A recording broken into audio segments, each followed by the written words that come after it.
어제에 이어서 계속해서 오늘 또 사도 바울이 연결해서 말씀을 하고 있습니다. 31절에 보면 그런즉 이 일에 대하여 이렇게 시작을 하고 있습니다. 그런즉 이 일에 대하여라고 하는 이 일은 바로 구원의 소망을 말해주고 있습니다. 미리 정하시고 부르시고 그리고 의롭게 하시고 최종적으로 우리를 영화롭게 하는 그런 모든 과정, 이 구원의 모든 과정을 바로 이 일에 대하여 이렇게 또 연결해서 풀어가고 있습니다. 우리가 바라는 소망, 영화롭게 한다는 이 말은 좀 더 구체적으로 말씀을 드리면 미래적인 그런 말인 것이죠. 바울은 이것을 미래용으로 그렇게 썼지만 이 일에 대하여라고 하는 것은 과거용으로 썼습니다. 시제가 틀려요.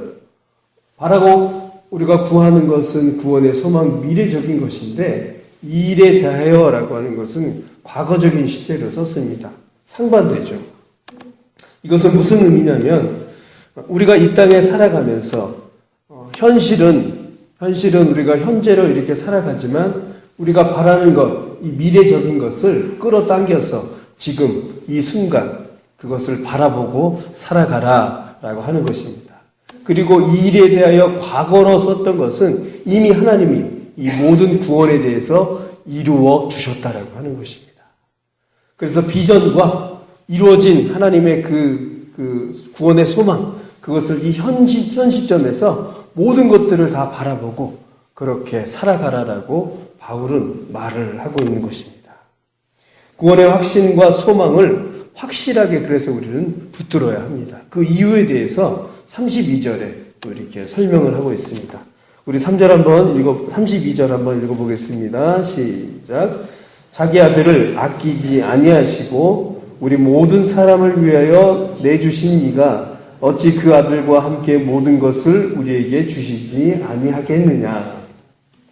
하나님은 우리에게 아들과 더불어 모든 것을 주셨다고 말씀합니다. 이 구절은 아브라함이 이삭을 제물로 바칠 때 마치 여호와의 사자가 아브라함에게 한 말과 아주 이렇게 비슷한 말입니다. 창세기 22장 12절에 보면 내가 내 아들 내 독자라도 아끼지 아니하였으니 이렇게 말씀합니다. 또 22장 16절에 보면은 내 아들 내 독자를 아끼지 아니하였은즉 이렇게 또 말씀을 하고 있습니다.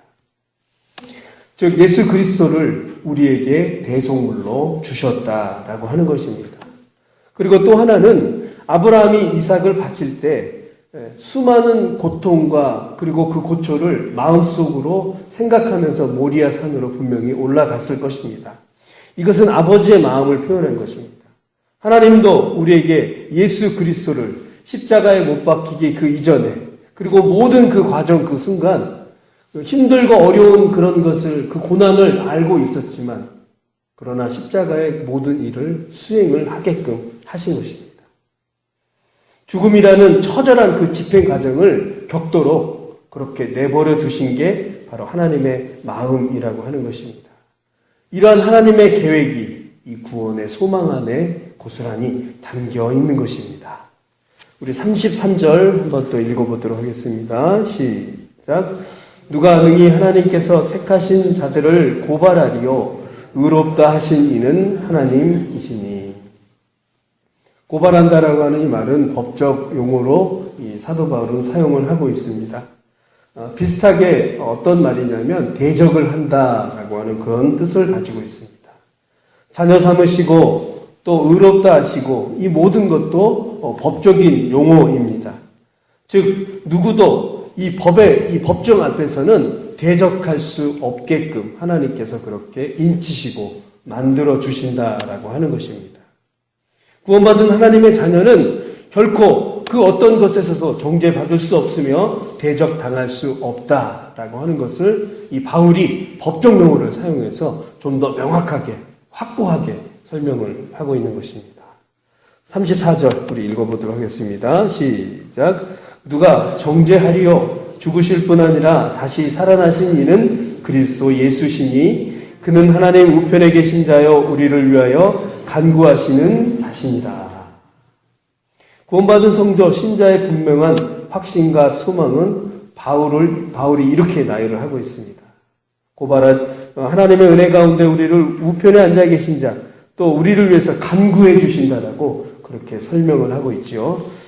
이렇듯 누가 우리를 고발하고 정죄하지 못하는 이 근거, 이 모든 것은 이 34절 그리스도의 사랑으로 설명하고 풀어가고 있습니다. 35절 제가 한번 읽도록 하겠습니다. 누가 우리를 그리스도의 사랑에서 끊으리요? 환난이나 곤고나 박해나 기근이나 적신이나 위험이나 칼이랴. 우리가 신앙생활을 하다 보면 이 35절의 말씀처럼 7가지 이상의 아주 많은 어려움들이 분명히 있습니다. 어려움들을 만나면서 우리는 그렇게 신앙생활을 하고 있지요. 몇 개 구체적인 그 뜻을 한번 풀어보도록 하겠습니다. 여기서 나오는 곤고라고 하는 것은 행동이 제한된 그런 상태인 것을 말합니다. 그러한 상황에서도 하나님의 사랑은 끊을 수 없다는 거죠. 마치 이것은 바울이 자신이 이 옥에 갇혀서, 로마서는 옥에 갇혀서 기록을 하지 않은 것이지만 4개의 서신은 옥에 갇혀서 바울이 기록을 했죠. 옥에 갇혀있는 그러한 기분, 그러한 마음, 이것을 이 곤고라고 하는 단어를 사용해서 그런다 할지라도 하나님의 사랑에서 끊을 수 없다는 것입니다. 그리고 또 여기서 말하는 기근, 이것은 굶주림을 말하는 것이죠. 좀 생소한 단어인 적신이라고 하는 그런 단어도 있습니다. 이것은 헐벗다라고 하는 그런 뜻입니다. 옷을 입지 못하는 그런 상태. 그러니까 굉장히 연약하고 옷도 제대로 추스리지 못하는 그런 상황까지 간다 할지라도 하나님의 그 끊을 수 없는 사랑으로 이끌어 주시는 것을 말해주고 있습니다. 우리는 성령의 힘을 입어서 넉넉하게 그래서 이길 수 있다는 것을 37절에 이렇게 말씀을 해주고 있습니다. 37절 한번 우리 읽어보도록 하겠습니다. 시작. 그러나 이 모든 일에 우리를 사랑하시는 이로 말미암아 우리가 넉넉히 이기느니라. 계속해서 이 바울은 전쟁 용어, 법정 용어, 좀 더 이렇게 생소한 용어들을 많이 쓰고 있는데요. 넉넉히 이긴다 이 말은 이 전쟁 용어입니다. 구체적으로 설명을 드리면 정복하다라고 하는 그런 뜻을 가지고 있습니다. 압도적으로 완전한 승리가 쟁취되었다. 구원에 관해서 이렇게 설명을 하고 있는 것입니다. 여러분 혹시 그 영화 고지전이라고 보셨습니까? 어떤 한 고지를 그 아군과 그 다음에 북한군이 계속해서 싸우면서 탈환하면서 승리의 쟁취자가 바뀌어요.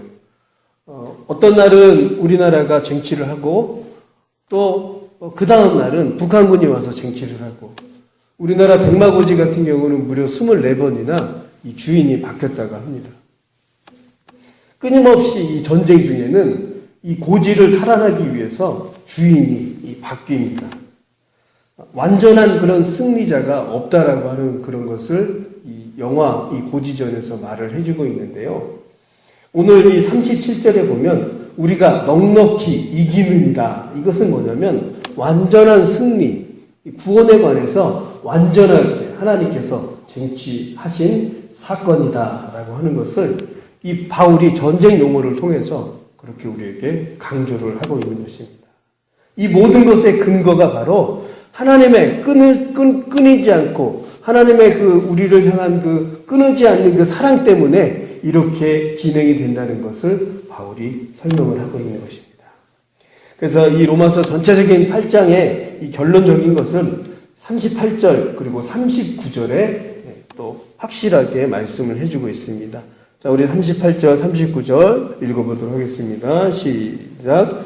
내가 확신하노니 사망이나 생명이나 천사들이나 권세자들이나 현재일이나 장래일이나 능력이나 높음이나 깊음이나 다른 어떤 피조물이라도 우리를 우리 주 예수 그리스도 예수 안에 있는 하나님의 사랑에서 끊을 수 없으리라. 내가 확신한다. 너무나도 당연하게 그렇게 결론적으로 말씀을 하고 있죠. 38절과 39절은 8가지의 이 대조적인 상황을 쭉 이 바울이 나열을 했습니다. 하나님의 자녀는 어떤 상태여도 결코 하나님의 이 사랑의 연결의 줄에서 끊을 수 없다는 것을 이 바울은 확실하게 말씀을 해주고 있습니다. 전도서에 보면 여러분 삼겹줄이라고 하는 그 단어가 나오죠. 쉽게 끊어지지 않는 줄, 이것을 삼겹줄이라고 우리는 알고 있습니다. 한 사람이 패하겠거니와 두 사람이 맞설 수 있으니 세 겹줄은 쉽게 끊어지지 아니하느니라, 이렇게 말씀합니다. 한두 사람보다 여러 사람이 함께하면 더 유익하다라고 하는 그런 의미죠. 한 사람의 그 줄은 쉽게 끊어집니다. 그러나 두 사람 이상의 줄, 또 세 사람 이상의 줄은 좀 더 덜 끊어진다, 그런 말씀입니다. 그래서 세 겹줄은 쉽게 끊어지지 않는다, 이렇게 말씀하고 있습니다. 그러나 이 말씀을 자세히 보면은요, 결국엔 끊어질 수 있는 가능성이 내포되어 있습니다. 이 말씀에 쉽게 끊어지지 않을 뿐이지 끊어질 수 있다는 것입니다. 우리나라의 그 가장 긴 대교가 인천대교라고 합니다. 한 21km 전체 다리 길이가, 그리고 바다 위에 있는 이 길이만 무려 12km 정도 됩니다. 사진을 보니까 중간에 조수간만의 차가 많은 그 가장 위험한 곳에 사람 인자 이 두 개의 탑을 세워서 칭칭 아주 커다란 철선을 감겨놨습니다. 다리가 무너지지 않도록 아주 굵은 동선을 감아놨습니다. 이 굵은 동선 안에는 가는 그 선들이 여러 개가 묶여 있는데요.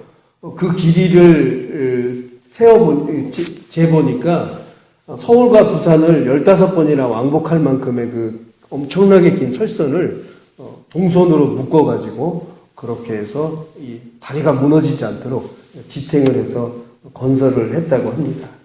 우리가 보기에는 가장 강력한 끈이고 정말 잘라지지 않는 그런 끈으로 우리는 생각할 수 있습니다. 그러나 여러분 잘 아시겠지만 수백 년이 지나면 언젠간 그 다리도 끊어질 것입니다. 시간이 지나면 모든 것은 끊어집니다. 세상의 사람들이 엮은 줄, 아무리 튼튼하게 엮은 그런 줄이라도 끊어지게 돼 있습니다. 어떤 분은 반문할 것입니다. 부모와 자식 간의 그 사랑의 줄은 끊어지지 않는다. 그렇습니다. 우리의 마음은 충분히 그럴 수 있습니다. 그런데 여러분, 부모가 자식을 위해서 대신 죽을 수는 없습니다. 자식 또한 부모를 위해서 대신 죽을 수는 없습니다.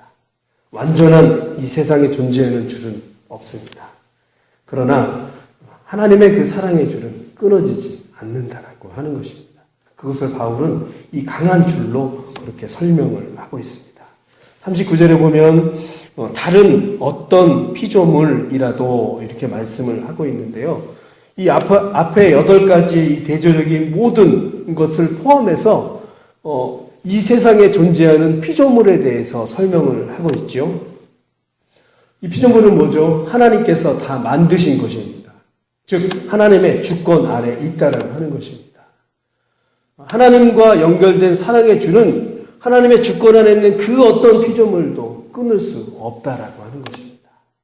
하나님의 강력한 그 능력 안에 있는 그 모든 것들도 결국은 이 사랑의 줄, 이것을 넘어설 수 없다라고 하는 것입니다. 말씀을 마무리하도록 하겠습니다. 사랑하는 성도 여러분, 우리가 바라는 구원의 소망, 오늘 말씀을 통해서 쭉 살펴봤습니다. 끊을 수 없는 사랑으로 우리를 인도하시는 그런 하나님을 붙드시기 바랍니다. 어떠한 상황에서도 또 주님은 이 구원의 소망을 넉넉하게 이길 수 있도록 쟁취해 주셨습니다. 우리를 향한 하나님은 성도의 견인 그리고 불가항력적인 그 은혜로 우리를 끊임없이 그렇게 우리의 삶 속에서 역사하시고 인도해 주십니다. 하나님은 죄와 사망의 법에서 그래서 우리를 해방시켜 주셨습니다. 성도를 향한 끊을 수 없는 지속적인 그런 사랑으로 우리를 돌보고 계십니다. 오늘도 그것을 믿고 현실은 어렵고 힘들지만 구원의 소망으로 바라보면서 그 시선으로 살아가는 저와 여러분이 되시기를 간절히 바라겠습니다. 기도하시겠습니다. 주의 은혜와 사랑 가운데 오늘도 하나님의 말씀을 통해서 주님과 우리가 연결된 그 끊을 수 없는 그 커다란 그 선을 우리가 말씀을 통해 발견하게 하여 주셔서 하나님 이 말씀 붙들고 우리의 삶 아주 작은 부분이라도 어떻게 하면 하나님의 자녀로 또 순종을 살아갈지 애쓰는 그런 하루 되기를 원합니다. 성령님의 도우심을 붙들게 하시고 하나님 구원의 소망을 가지고 그것을 품고 그렇게 살아가는 우리 모두 되게 하여 주시옵소서. 특별히 이 새벽에 하나님 간구하는 많은 기도의 제목들이 있습니다. 하나님 들어주시고 우리의 삶 속에 응답하시며 하나님이 우리와 함께 하시고 일하심을 우리가 그 응답을 통해서 눈으로 목도할 수 있도록 주께서 붙들어 주시고 역사하여 주시옵소서. 예수님의 이름으로 기도드렸습니다. 아멘.